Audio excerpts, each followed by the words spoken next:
So a lot of stuff coming down the pike, and it's because of you all that are watching right now. It's because of everybody that listens to our show every single week, interacts with us on the Facebook page, on the Twitter. It has been fantastic to have all of you guys following us this whole time. And Chief and I, we look forward to doing this every freaking week. Is it lame if I thumbs up our own video? Because I'm going to do it.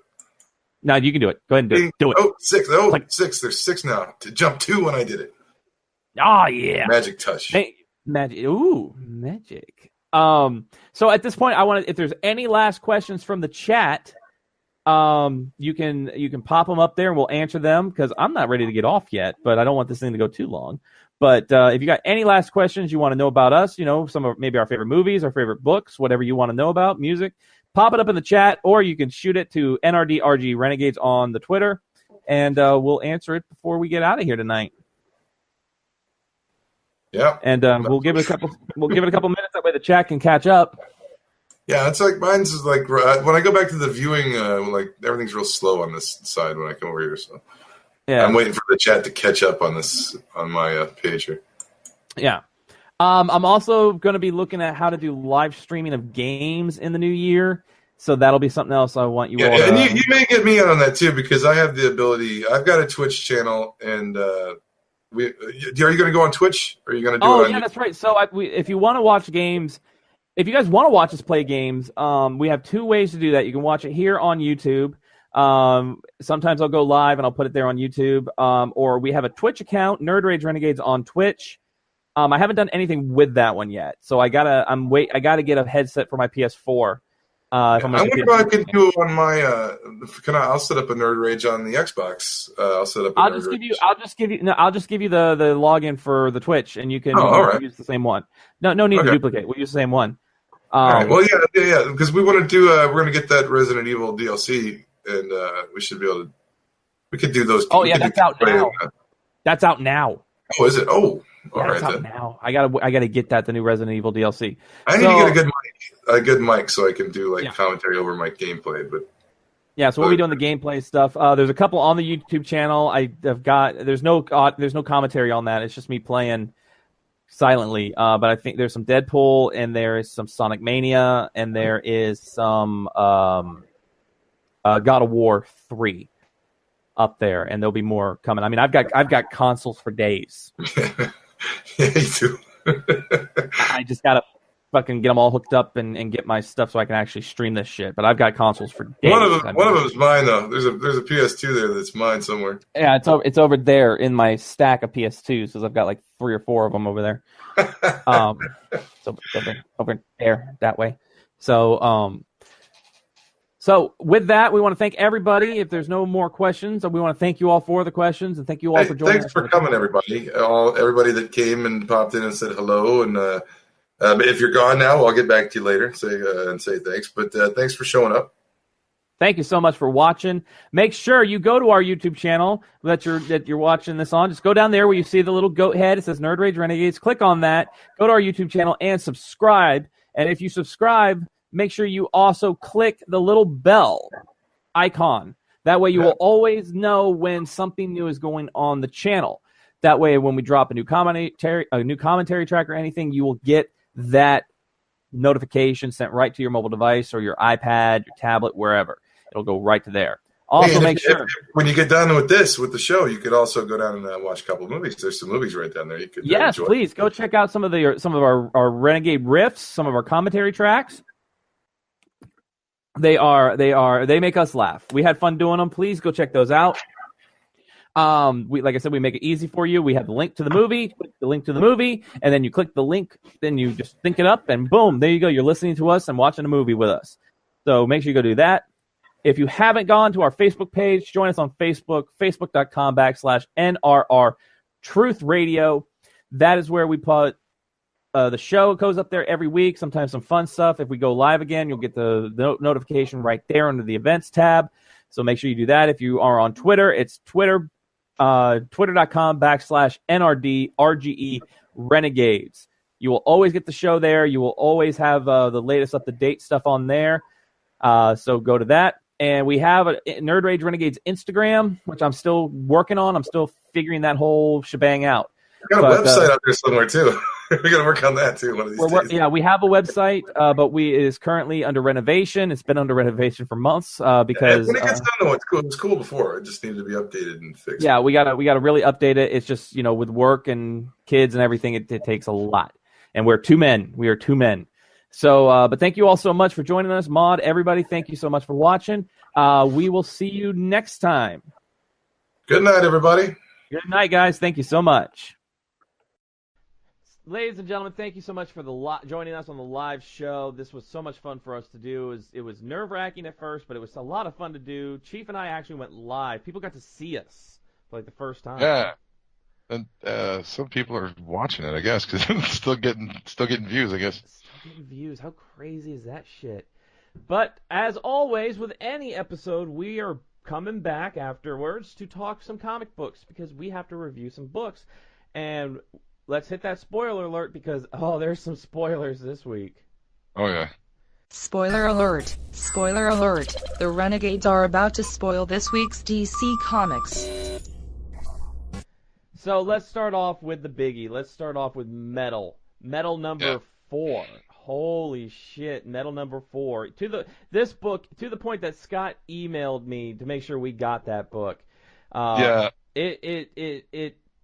Now, I will say this, with Metal, this is one where if you read Metal number 3, you've been reading the tie-in novels, the Dark Knight books, you have to get those little certain tie-ins like Justice League or something to kind of... Because the last time we spoke about Metal... Justice League had 2 really important ones, like right in a row, that you guys should probably check out. Because it was... The last time we spoke really about Metal was when they had put the Justice League in their own personal like hell bat caves. Yeah. And now they're out. And Justice League it elaborates on that a little bit. So those Justice League tie-ins are important. Everybody, go out and get those. Yes, and I was wrong about at the end of the Batman Who Laughs of who was under the bandages. We'll talk about that here in a minute. I was wrong about my prediction on that one. But so Metal starts. Metal is basically told. It's framed around a story told by Daniel, the Sandman. Yes. Which that was another reveal. Well, I mean, he's been revealed earlier on in kind of the pre-Metal stuff, but I mean, this is we're getting a first taste of his part in the story. This one really seemed to me like Scott. He's furthering the story, but he's also having a lot of fun with it. Because I could tell, like, especially when the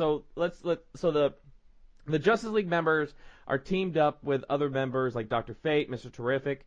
They're looking for the nth metal. They're still looking for those shards of the nth metal.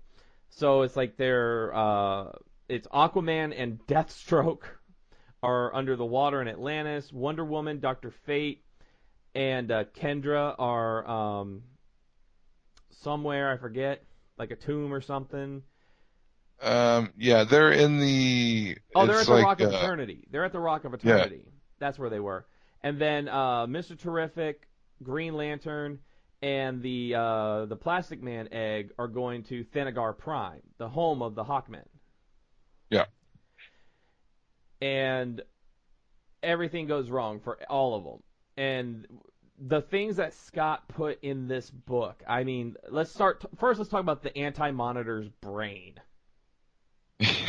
Oh, man, he's digging deep. And there was a couple of things that I was thinking might tie this to Crisis even, like a couple of little clues of things and by writing us personal notes about it, you could tell he cares about this story, and that's why it's so good. He really cares about this one. But yeah, man, there's so much. It's like it's almost he's pulling from every corner of DC history that there's been and throwing it into this and going back to the beginning of the time, going back to before Batman was even born. He was an idea. Yeah. It's crazy. It just gets crazier, and the big reveal at the end is just fucking mind blower too. One of my favorite parts was when Flash, Green Lantern, and the Egg are on Thanagar, and you find out that the planet is being controlled by Starro. Yeah. And Starro says, he says, I learned from this encounter. And then you have the little, like the editor notes boxes. Yeah. And it goes, C issue, Scott, Greg, when did this happen? And then you just see Scott's box, and it's just the devil horns, like the rock on. It happened. It Trust happened. me. Just know that it happened. Just buy this. But they had the Anti-Monitor's brain. You had Starro in this. You had Daniel. He talked about Crisis for a bit. He talked about that there was the Monitor and the Anti-Monitor. Yeah. You got that. Sandman runs through like a whole history of the multiverse real quick in the middle of the book. And he mentions that not only was there Monitor and the Anti-Monitor, there was a third entity that was created, the Blacksmith. Yeah, and then the Blacksmith had a dog or something. Had a guard dog for the forge. And that's when we get back to Clark and Bruce. Clark and Bruce are in the Dark Multiverse. It's been like, they said they've been there for like 30 years. Yeah, the battery's been sucking them dry too, so they've noticeably aged to old men. And Bruce somehow still has his wits and breaks free of the illusions that they're holding them there with and gets Clark out. And they end up getting out. But now they're really old. And that's one of the things I thought might tie into Crisis somehow, is the fact that Superman looks like the older Superman from Crisis with the white hair on the sides. Like the old suit. And that Superman, I think if I remember right in Crisis, they never really talked about the universe he came from. Right. They just knew that it was just him and Lois were married in that universe like they are in this universe. And back then, nobody knew. What if it's like this universe that this Superman is in right now is the universe that he comes from when he gets sucked into the Crisis? And it's this big time loop. It's fucking crazy, man. It's freaking nuts, man. So you have all this stuff going on. The Justice League are all ensnared. They're all captured on different areas. Well, Aquaman and Deathstroke are lost because they found like a portal in the tomb of the first king of Atlantis. Yeah, Arion or whatever his name is. So they go into this portal and they can't be reached by communications. The Green Lantern and all that are stuck on Thanagar. I'm bringing up the issue that way I can. No, that's Twitch. I don't want to go to Twitch. But there's just so much stuff that Scott threw into this issue. The artwork is amazing. Let me put it that way. Greg Capullo. Yeah, Capullo is fucking. Capullo, if not my favorite artist, definitely in my top 3 favorite artists of all time. Well, I mean, not current, as far as current. I mean, not fucking Kirby's the master of always for me. But, as far as current comic artists, like, cutting edge type guys, Greg is definitely in my top 2 or 3. And, the artwork's fantastic. And, should we go ahead? Do we reveal it now? What happens at the end? Should we just spoil it? Well, just outright? Well, just going through. So what happens with Wonder Woman and Dr. Fate is Kendra, who's with them, is using the she's using the Anti-Monitor's brain. Yeah. And this is Kendra Saunders. So this is Hot Girl. And yeah, she's man, I totally fucking forgot about that part. Because she doesn't believe in this plan. No. And she thinks the nth metal is dangerous and wants to destroy it all. So, and she was given the Anti-Monitor's brain from the Immortal Men, from Vandal Savage and all them. Yeah. That's this part. Yeah, I forgot about this. So this is very important too. She ends up becoming Lady Blackhawk, a deranged, demonic version of Hawkgirl. But then Black Adam shows up because he made a deal with Vandal Savage. Yeah, and together they made a deal with They made a deal with him, and it's almost hard to review these issues because there's so much DC history that you have to explain. Yeah. and get through and understand before. I mean, I love that though. I love it when it's not dumbed down.